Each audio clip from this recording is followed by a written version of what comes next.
السلام علیکم دوستانو، زه یم سلام او تاسو ګورئ سلام فارمیسي یوټیوب چینل. دوستانو نن دغه ویډیو کښې خبره کوو د کیورین ډراپ باره کښې. د کیورین ډراپ د چیست لپاره او څنګه استعمالیږي او کومې فایدې دي.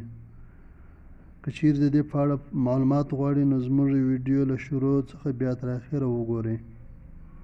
د ویډیو له شروع کېدو څخه مخته که مو ویډیو لایک کړی نه وي نو ویډیو لایک کړئ او که نوي دوستان یاست نو سلام فارمیسي چینل سبسکرایب کړئ، ویډیو لایک او شیر کړئ. دوستانو زما سره کیورین ډراپ موجود دی. دوستانو دا کیورین ډراپ په هر میډیکل کې په اسانۍ سره پیدا کیږي. دوستانو که مو سترګې سوځي نو کیورین ډراپ استعمال کړئ.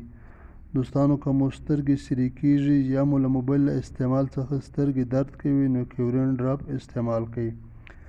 دوستانو دا به د ورځې 3 وخت استعمال کړئ، 2 څاڅکي سهار، 2 غرمه، 2 ماخستن.